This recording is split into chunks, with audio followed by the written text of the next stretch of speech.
Welcome on my to channel hashtag study with Pandav. I hope कि आप सभी अच्छे होंगे एंड आज का ये जो वीडियो होगा आपके सामने टॉपिक लिखा हुआ है लेजिस्लेचर। ठीक है, तो लेजिस्लेचर का हिंदी मीनिंग होता है, मतलब नहीं होता है। लेजिस्लेचर का कहता है लेजिस्लेचर का मतलब बताओ, तो बच्चे बोल देते हैं विधायिका। तो वो मतलब नहीं हुआ लेजिस्लेचर का। लेजिस्लेचर का हिंदी मीनिंग हुआ विधायिका।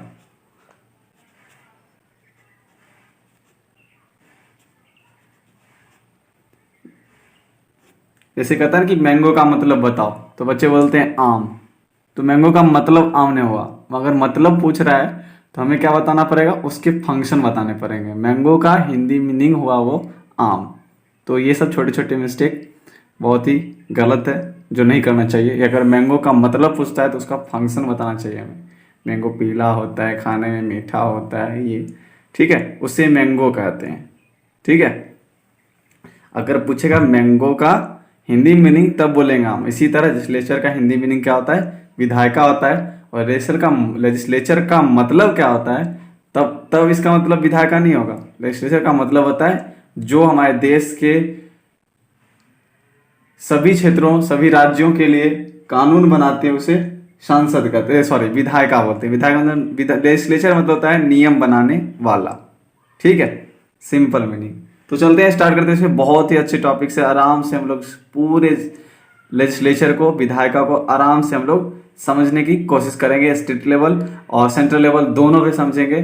ठीक है, तो सबसे पहले बता दें, राष्ट्रीय विधायिका जो होती है, जो राष्ट्रीय लेवल पे, जो सेंट्रल लेवल पे विधायिका होता है, उसको संसद बोलते हैं। सांसद नहीं बोल रहा हूं मैं, संसद बोल रहा हूं। उस भवन को बोलते हैं जहां पे संसद बैठते हैं, जहां पे सांसद बैठते हैं, उस भवन को सांसद बोलते हैं। सॉरी, जहां पे सांसद बैठते हैं उस भवन को संसद बोलते हैं, यानी पार्लियामेंट।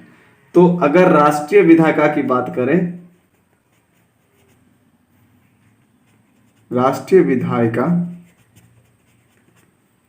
और राज्य स्तरीय विधायिका,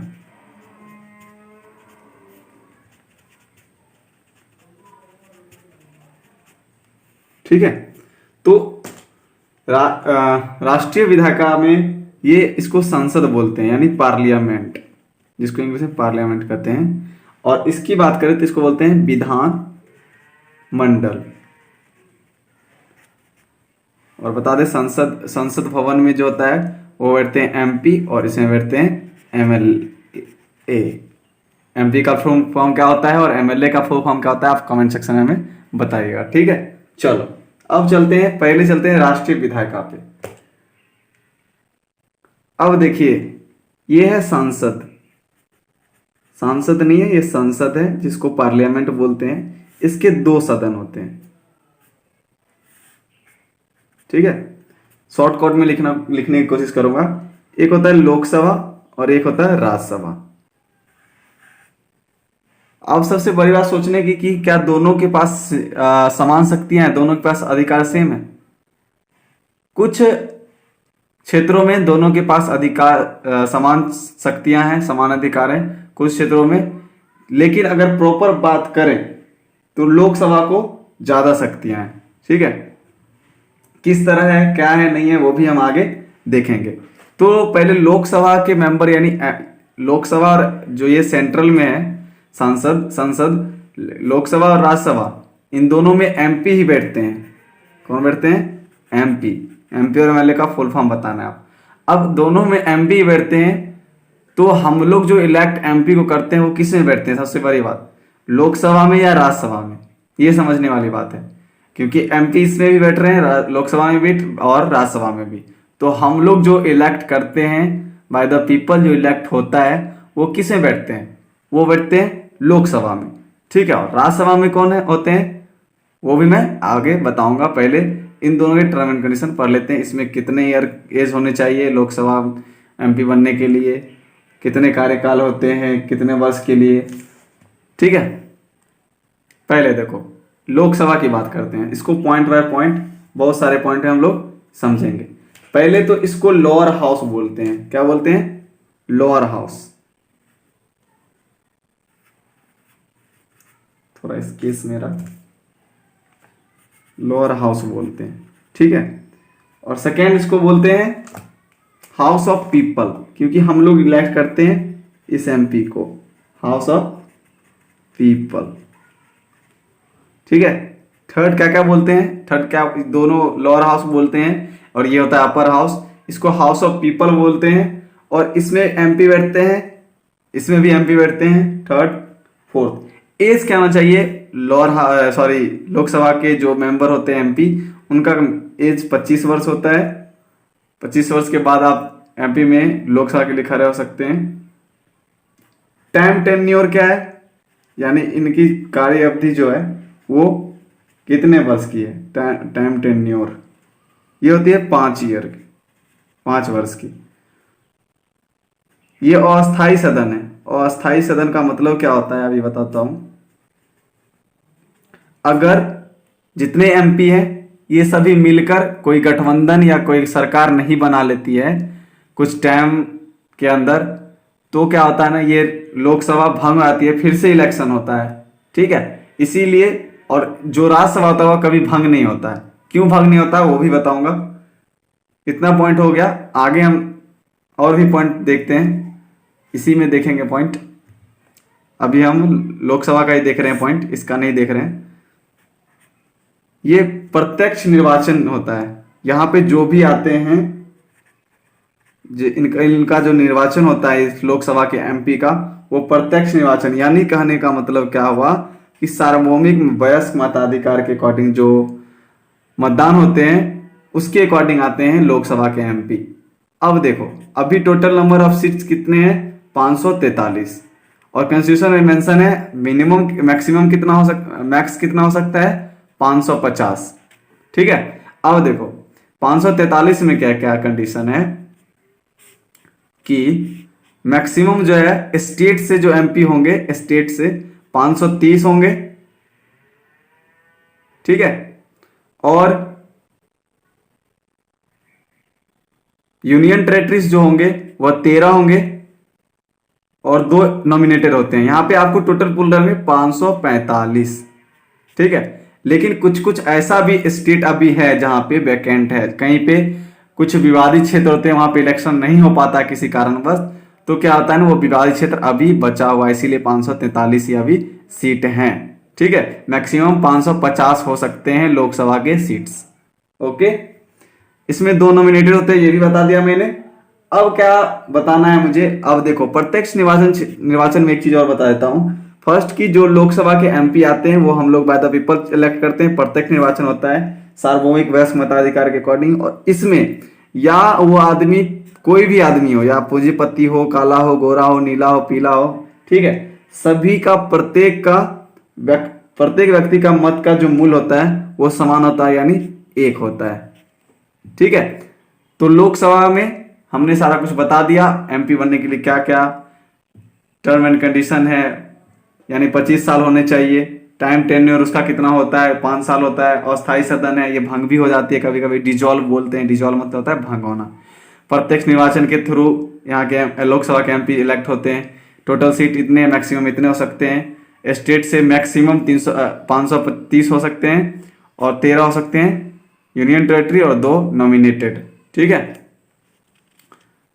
अभी यूनियन टेरिटरी में 13 है, मैक्सिमम इसमें 20 हो सकते हैं, ठीक है। और नॉमिनेटेड जो अगले साल, अभी 2 हैं, अगले साल से अगर इलेक्शन होता है, इलेक्शन जो होगा उसमें नॉमिनेटेड की सिस्टम हटा दी गई है पूर्णतः। लोकसभा राज्यसभा में जो नॉमिनेटेड पर्सन होते थे उनका पूरी तरीके से हटा दिया गया है 104वां अमेंडमेंट के थ्रू, ठीक है। अगले बार से कोई भी लोग जब इलेक्शन होगा उसके बाद से नॉमिनेटेड नहीं होंगे। अब हम जानेंगे राज्यसभा के बारे में। राज्यसभा देखो, राज्यसभा को अपर हाउस बोलते हैं,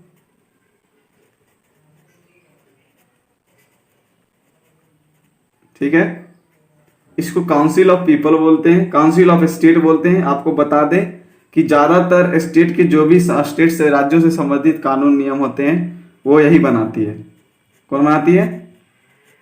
राज्यसभा। यहां पे कानून बनता नहीं है, देखो यहाँ पे नियम बनते हैं। कोई भी नियम पारित होने के बाद ये चला जाता है राष्ट्रपति के पास। ठीक है, जब राष्ट्रपति उस नियम पे जब एसेंट देता है, अपनी मंजूरी हस्ताक्षर कर देता है, तब जाके वो कानून बन पाता है। राष्ट्रपति के पास ये भी है, या तो वो बैक भेज सकता है फिर से कि इस पे फिर से पुनर्विचार करे और इसमें कुछ संशोधन करे।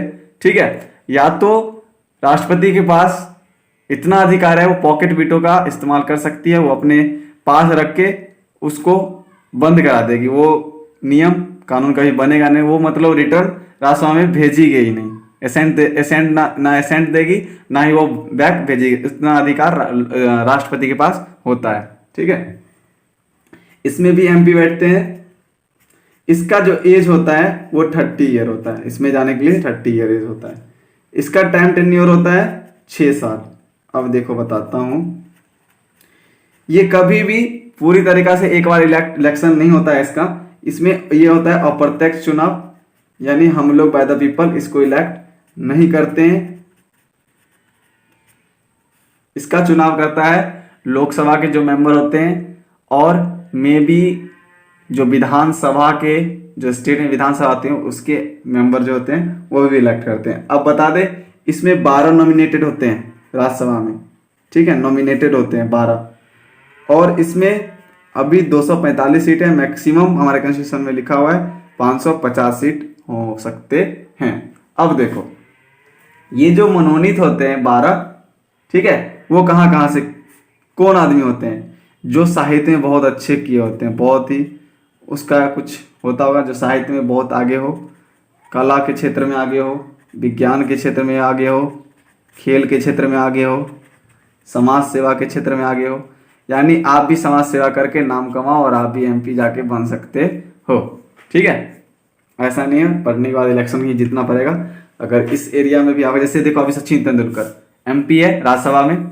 ठीक है, रेखा एमपी है, तो ये फिल्म स्टार थी, एमपी में बनी, खेल स्टार था, एमपी बन गया। ठीक है, बहुत ऐसे लोग हैं जो नॉमिनेटेड किए जाते हैं, वो होते हैं साहित्य, कला, विज्ञान, अन्य क्षेत्रों में होते हैं। ठीक है, अब देखो इसका जो इलेक्शन होता है मैंने बता दिया कौन करता है, इसमें भी एमपी बैठते हैं, हम लोग नहीं करते हैं इसका इलेक्शन। ठीक है, अब देखो संविधान में ये कहा गया है, संविधान में जो है मेंशन है राज्य। अब हाँ, स्टेट हो गया, अब देखो सॉरी सेंट्रल हो गया, अब स्टेट में थोड़ा आते हैं। स्टेट में मैंने बताया था कि विधानमंडल बोलते हैं विधायिका को, यानी राज्य स्तरीय विधायिका को विधानमंडल बोलते हैं। इसके भी 2 सदन होते हैं, एक होता है विधानसभा, एक होता है विधान परिषद। विधान परिषद, ओके। अब देखो विधानसभा जो होता है, इसमें ये जो है ना ऑल स्टेट में आई थिंक किसी स्टेट का कॉमन भी है, मैं पूरा क्लियर नहीं बताऊंगा, इसका नहीं पता मुझे। ठीक है, किसी स्टेट का हो सकता है, एक ही विधानसभा होगा। और हम बता दें इसमें जो है ना, जिस तरह अपर हाउस लोअर हाउस था, ये भी अपर हाउस, ये लोअर हाउस अपर हाउस है, लेकिन सेम एज जो है सेम ही होगा। इधर वाला जो था लोकसभा और इधर विधानसभा, दोनों का एज सेम ही है 25, और इधर वाला का भी एज सेम ही है इसमें मेंबर होने के लिए 30। इसमें भी अच्छे क्षेत्र में जब होता है वो बनते हैं इसमें एमएलए, दोनों एमएलए ही होते हैं इसमें, इलेक्ट होते हैं बाय द पीपल, इसमें इलेक्ट नहीं होते हैं, सेम प्रोसेस। लेकिन विधान परिषद है ना, हमारे संविधान में ऐसा लिखा हुआ है राज्यों को, अब देखो जिसमें 2 सदन होते हैं उसको बोलते हैं द्विसदनात्मक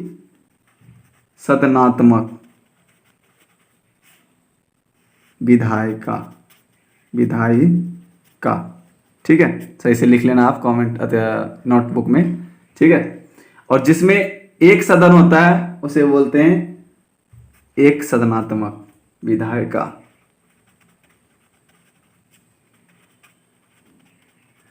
ओके, अब देखो स्टेट के पास इतना अधिकार दिया गया है कॉन्स्टिट्यूशन में, चाहे तो वो 2 सदनात्मक विधायिका रखे, चाहे तो वो 1 सदनात्मक विधायिका रखे। तो कोई भी स्टेट नहीं चाहेगा कि हमारे ऊपर ज्यादा खर्च हो। अगर विधान परिषद हमको चलाना है तो इसमें तो खर्च आएगी ही। तो बहुत कम स्टेट है जो चाहती है कि, अब छोटा छोटा स्टेट है तो उसमें मान लो सिक्किम है, ठीक है, उसको अगर विधानसभा में ही काम चला जाता है, सब कुछ यहाँ से डील हो जाती है, तो विधान परिषद को क्या खर्च करने की कोई जरूरत नहीं है। उसके लिए अलग सेशन बैठाओ, उसमें जो खर्च होंगे उसमें एमएलए होंगे उसको अलग मंथली दो, ये फला, ठीक है। तो इसीलिए बहुत कम स्टेट हैं जो विधान परिषद रखते हैं, क्योंकि राज्य के पास राइट्स हैं कि या वो द्विसदनात्मक विधायिका चलाए या एक सदनात्मक विधायिका चलाए, ठीक। इसीलिए अब भी इंडिया में 6 ऐसे स्टेट हैं जिसके पास द्विसदनात्मक विधायिका है, अदरवाइज सब एक सदनात्मक विधायिका चलाती है हर एक स्टेट। तो वो कौन कौन से स्टेट है जिसमें 2 सदनात्मक विधायिका चलती है, ठीक है, यानी कि कौन कौन से स्टेट में विधान परिषद है। आप ध्यान देंगे कि जो भी स्टेट होगी वो जनसंख्या के दृष्टिकोण से, क्षेत्रफल के दृष्टिकोण से अधिक होगी, इसीलिए वो द्विसदनात्मक विधायिका चलाती है, ठीक है। जैसे कि 6 ऐसे स्टेट हैं अभी जो द्विसदनात्मक विधायिका चलाती है। फर्स्ट अपना बिहार, दूसरा हम यूपी वाले हैं, तीसरा आंध्र प्रदेश, ये पी लिख देता हूं, ठीक है, चौथा कर्नाटका, पांचवा महाराष्ट्र, छठा तेलंगाना। क्योंकि ये दोनों एक साथ ही था, आंध्र प्रदेश और तेलंगाना पहले, इसीलिए 5 ही था, अब 6 हो गया है, दोनों अलग अलग अपना विधान परिषद चलाते हैं। तो अब सबसे बड़ी बात कि बेनिफिट क्या है, बाइकैमरल का क्या बेनिफिट है, यानी 2 सदनात्मक विधायिका का क्या बेनिफिट है। तो लाभ क्या है, लाभ किसका, 2 सदनात्मक विधायिका। मैं सिर्फ बोलूंगा, आप नोट डाउन करके हमें नोट्स भेजना है व्हाट्सएप पे, ठीक है। मैं सिर्फ बोलूंगा, ठीक है। देखो फर्स्ट क्या बेनिफिट है। फर्स्ट की देखो, संसद के 2 सदन है, दोनों में राज्यसभा लोकसभा, या विधानमंडल की बात करें तो विधानसभा और विधान परिषद। अगर एक सदन कोई भी चीज का निर्णय लेता है तो दूसरा सदन भेजा जाता है पूर्ण विचार के लिए, ये एक बेनिफिट है। अगर इनको कुछ कमी नजर आता है तो वो बोलते हैं इसमें सुधार की जरूरत है, तो ये एक बेनिफिट है। सेकेंड, अब देखो, एक सदन मान लो कि कोई गलत डिसीजन लेके निर्णय निकाल देती है कि इसको बिल को पास करो, और चला जाता है कहां, प्रेसिडेंट के पास, लेकिन उससे पहले एक ऑब्स्टेकल आती है दूसरी सदन, तो इसमें दोबारा जांच करने का मौका मिल जाता है। आपको अपने लैंग्वेज में लिखना है, ठीक है। यानी कि पहला पॉइंट क्या हुआ, संसद के प्रत्येक निर्णय पर दूसरे सदन में पुनः विचार किया जाता है, ये एक फर्स्ट लाभ। सेकेंड, एक सदन द्वारा लिया गया प्रत्येक निर्णय, शुद्ध हिंदी बोलने की कोशिश कर रहा हूं, यानी एक सदन द्वारा लिया गया प्रत्येक निर्णय को दूसरे सदन में दोबारा मौका मिलता है उस पर विचार करने का और उस पर जांच करने का। अगर थर्ड पॉइंट आप ये लिखोगे, अगर एक सदन जल्दबाजी में कोई चीज गलत निर्णय लेती है, ठीक है, तो दूसरे सदन में बहस के दौरान क्या होता है ना, उस पर पूर्ण विचार करने की संभावना ज्यादा बनती है, ताकि हमारा देश सही से चल सके, ठीक है। तो बाइकैमरल लेजिस्लेचर का यही बेनिफिट है, 2 सदनात्मक विधायिका का ये बड़ा बेनिफिट है, ठीक है। आई होप कि आप समझ गए होंगे। अब चलते हैं थोड़ा और कुछ इंटरेस्टिंग पॉइंट समझते हैं, पढ़ते हैं। अब थोड़ा हम आप लोग को अमेरिका घुमाते हैं, ठीक है। अमेरिका में भी 2 सदन है, और हमारे यहाँ दूसरे सदन को, द्वितीय सदन को क्या बोलते हैं, राज्यसभा। लेकिन अमेरिका के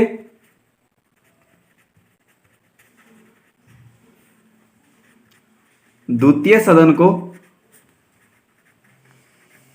सीनेट कहा जाता है। क्या बोला जाता है, सीनेट, याद रखिएगा आप। अब देखो यहां पे क्या है ना, प्रत्येक स्टेट को एक एक रिप्रेजेंटेटिव दिया गया है, यानी यहां पे इन्होंने बात किया कि इससे इक्वलिटी हम दिखा सकते हैं। जितने भी यहाँ पे स्टेट हैं, छोटे छोटे स्टेट हैं अमेरिका के अंदर, सबको, सब में से एक एक मेंबर यानी एक प्रतिनिधि दिया गया है। अब आप ये बताइए, जहां पे 10 की जनसंख्या है, जहां पे लाख की जनसंख्या है, दोनों में अगर एक एक प्रतिनिधि देते हैं तो क्या ये डिफरेंस नहीं है? क्या आपको लगता है जितना वेटर ये कर सकता है उतना वेटर ये कर सकता है? बिल्कुल ये नहीं कर सकता है, क्योंकि एक प्रतिनिधि 1,000 1 लाख लोगों की कैसे सुन सकता है? यहाँ तो एक प्रतिनिधि आराम से 10 जनता को सुन सकता है, लेकिन यहाँ पे क्या है, 1 लाख में भी एक ही प्रतिनिधि दिया गया है, जो कि अगर मान लो ऐसा ही इंडिया में होता तो क्या होता? ठीक है,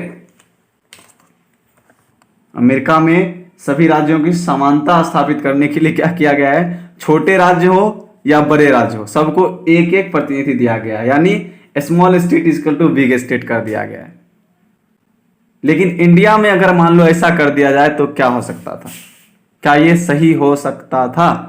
बिल्कुल नहीं। इसीलिए हमारे जो संविधान बनाने वाले मेंबर थे, उन्होंने पूर्णतः कोशिश की कि देश के सभी क्षेत्रों में असमान आकार है, जनसंख्या है, उसके बावजूद भी द्वितीय सदन को समान प्रतिनिधित्व दिया जाए। इनका ये था, हमारे जो भी संविधान मेकर थे, जो भी कॉन्स्टिट्यूशन मेकर थे, ठीक है, उनका ये सोच था कि असमान आकार है, कहीं छोटा कहीं बड़ा, असमान जनसंख्या है हमारे इंडिया में, कहीं जनसंख्या ज्यादा कहीं जनसंख्या कम। इसके होने के बावजूद भी द्वितीय सदन जो है राज्यसभा में समान प्रतिनिधित्व दिया जाए। तो अब समान प्रतिनिधित्व कैसे दिया जाएगा? तो देश के विभिन्न क्षेत्रों को उनकी जनसंख्या के अनुपात, एरिया छोड़ दिया गया है, जनसंख्या के अनुपात में असमान प्रतिनिधि दिया गया। यानी अगर जनसंख्या डिवाइड कर दिया गया कि 2 करोड़ पे, मान लो 2,000 पे एक प्रतिनिधि, चाहे एक स्टेट में जितनी जनसंख्या उसको डिवाइड कर देंगे 2 से, जितना प्रतिनिधि बनेगा उतना दिया जाएगा। लेकिन इसी, जो कि बहुत ही अच्छा साबित हुआ, अभी भी अच्छा साबित हो रहा है। तो जैसे कि इंडिया, जैसे अमेरिका में हर एक स्टेट को दिया गया एक एक प्रतिनिधि, वैसे ही हमारे इंडिया में नहीं किया गया। यूपी को दिया गया जनसंख्या के आधार पे 31 सीट, 31 एमपी दिया गया यहां से, ठीक है, और सिक्किम को दिया गया 1, जो बहुत सही डिसीजन था। ठीक है, तो इस तरह एक समान प्रतिनिधित्व के लिए हमारे जो कॉन्स्टिट्यूशन में करते हैं, उन्होंने बहुत ही प्रयत्न किया कि पूरे देश से समान, द्वितीय सदन में समान प्रतिनिधित्व मिले। चलते हैं नेक्स्ट। हाँ, एक पॉइंट बच गया था कि राज्यसभा जो होता है ये कभी भंग नहीं होता है, अस्थाई सदन है। किस तरह अस्थाई सदन है? तो आपको बता दें, इसका टाइम टेबल आपको पता था कि 6 साल होता है। इसमें एक ही बार सभी मेंबर इलेक्ट नहीं होते हैं, इसमें बारी बारी से, यानी 2 वर्ष में राज्यसभा के 1/3 मेंबर जो होते हैं अपना कार्यकाल पूरा करते हैं, फिर 1/3 मेंबर का इलेक्शन हो जाता है दूसरे, ठीक है, 2 साल में, प्रत्येक 2 साल में 1/3 मेंबर का कार्यकाल पूरा होने के बाद ये हट जाते हैं, दूसरा इलेक्ट हो जाते हैं। ऐसा ही प्रोसेस चलते रहता है। इसीलिए अस्थायी सदन ये कभी खत्म नहीं होता, भंग नहीं होता है। लेकिन लोकसभा भंग होता है, मैंने बताया था लोकसभा क्यों भंग होता है। आपको मैंने बताया कि एमपी एमएलए सब मिलकर गठबंधन बनाकर या सरकार नहीं बना पाती है तो वो फिर से भंग हो जाता है और पुनः क्या होता है ना कि इलेक्शन होता है। अब देखो, एक पॉइंट और बहुत अच्छा पॉइंट बता देता हूं।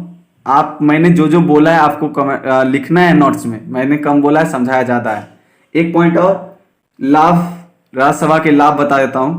राज्यसभा का लाभ क्या है कि जब लोकसभा भंग हो जाता है, ठीक है, लोकसभा भंग होता है तो इसका मतलब है कि देश में जो कार्य स्थिति बनी होती है वो तो लगातार चलती रहती है। ऐसा तो नहीं है कि कष्ट आना बंद हो जाता है, समस्या आने बंद हो जाती है, लोकसभा भंग हुई समस्या आना बंद हो गई, ऐसा तो नहीं होता है। इसीलिए जब लोकसभा भंग हो जाता है उस समय क्या होता है, अगर ज्यादा नीड, बहुत ज्यादा जरूरी मामला है तो उस पर निपटारा करने के लिए लोकसभा में बैठक बुलाकर उसका निपटारा कर दिया जाता है, जो कि सबसे बड़ा बेनिफिट है। लोकसभा भंग होता है उस समय राज्यसभा में बहुत महत्वपूर्ण मामलों पर बैठक बुलाकर वहां पे निपटारा कर लिया जाता है। आपको हर एक पॉइंट लिखना है नोटबुक में, मैं सिर्फ समझा रहा हूं, ठीक है। चलते हैं आगे, बस अब लास्ट पॉइंट पढ़ेंगे हम लोग, संसद क्या करती है।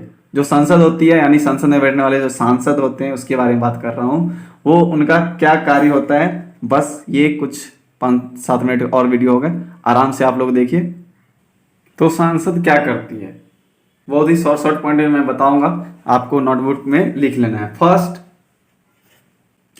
विधायी कामकाज में देखते हैं क्या क्या करती है, यानी नियम कानून बनाने वाले काम में क्या करती है,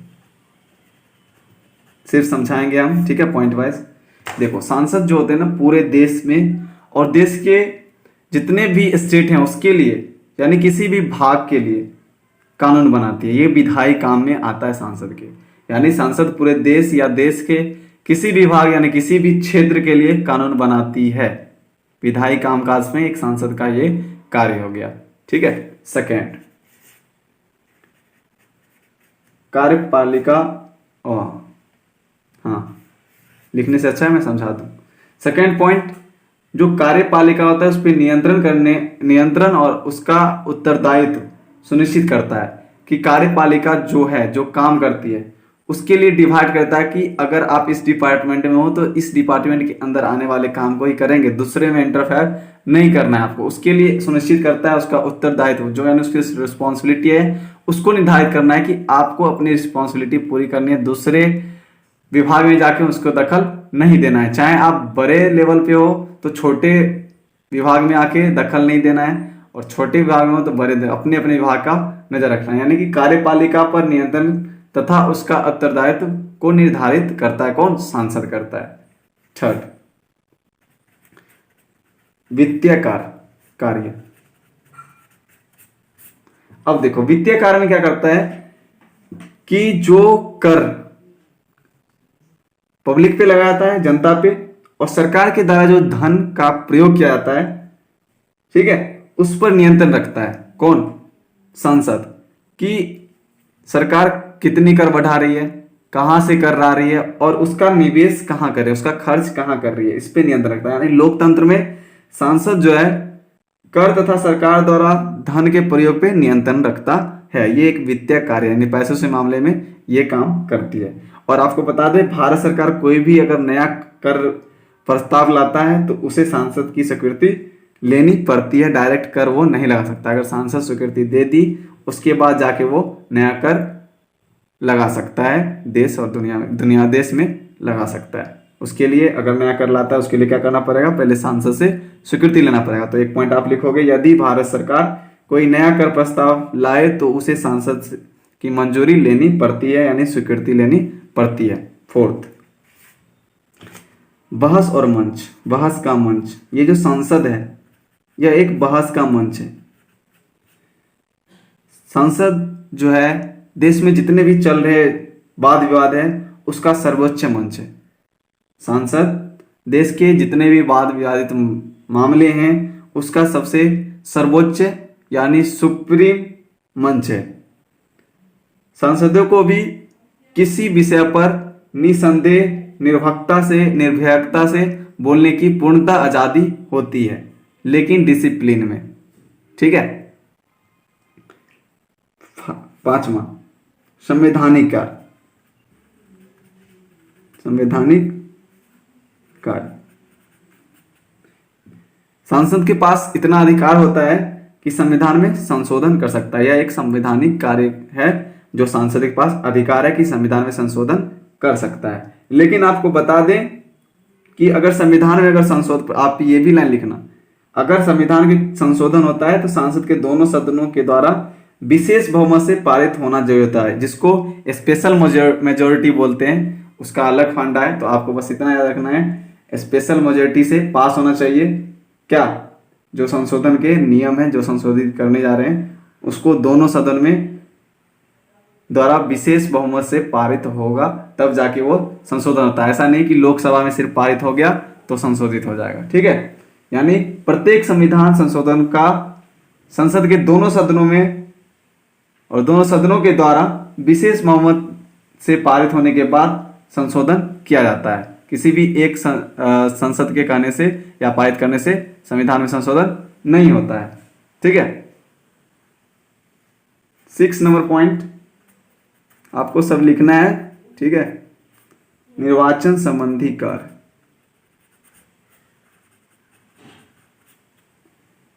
जो सांसद होता है, निर्वाचन मतलब चुनाव की बात किया जा रहा है, वो राष्ट्रपति, उपराष्ट्रपति का चुनाव करता है।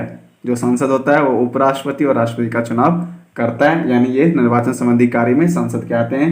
संसद चुनाव संबंधी कार्यों में राष्ट्रपति और उपराष्ट्रपति का चुनाव करता है। आपको ये पॉइंट लिखना है। चलते हैं नेक्स्ट, 7 एंड लास्ट, न्यायिक कार्य। न्यायिक कार्य में क्या है? संसद के न्यायिक कार्य के अंतर्गत बहुत सारे चीज आते हैं, बहुत सारे कार्य आते हैं। उसमें हमको बताते हैं आपको कि फर्स्ट, राष्ट्रपति, उपराष्ट्रपति और हाई कोर्ट और सुप्रीम कोर्ट के जो न्यायाधीश होते हैं, न्यायाधीश, इनको हटाने के लिए प्रस्ताव पर विचार करने का इनके पास अधिकार है, विचार करती है। यानी कि राष्ट्रपति, उपराष्ट्रपति, उच्च व सर्वोच्च न्यायालय के जो न्यायाधीश हैं उनको हटाने के प्रस्ताव पर यह विचार करती है और विचार करने का इनके पास अधिकार है। तो संसद के कार्य देख लिया आपने, विधायी कामकाज देखे, वित्तीय कामकाज देखे, बहस का मंच भी देखे, संवैधानिक कार्य देखे, निर्वाचन संबंधी कार्य देखे, न्यायिक कार्य देखे। तो विभिन्न कार्य आपके सामने मैंने बताया। तो वीडियो कैसी लगी आपको कमेंट सेक्शन में बताना है और एमपीएमएलए का फुल फॉर्म भी बताना है। तो वीडियो को यहीं पे समाप्त करते हैं। जय हिंद, जय भारत। और अगला वीडियो जो होगा, हो सकता है वो लेजिस्लेचर आज अगर हो गया है तो जुडिशरी हो या एग्जीक्यूटिव हो, यानी न्यायपालिका हो या कार्यपालिका, ये दोनों में से कोई वीडियो हो सकता है। तो वीडियो के साथ समाप्त करते हैं। जय हिंद, जय भारत। और वीडियो अच्छी लगी तो वीडियो को लाइक करें, सब्सक्राइब करें और दोस्तों का जरूर शेयर करें। और कमेंट सेक्शन में आपको जो कमेंट दिया गया क्वेश्चन आपको बताना है हर हाल में। जय हिंद, जय भारत।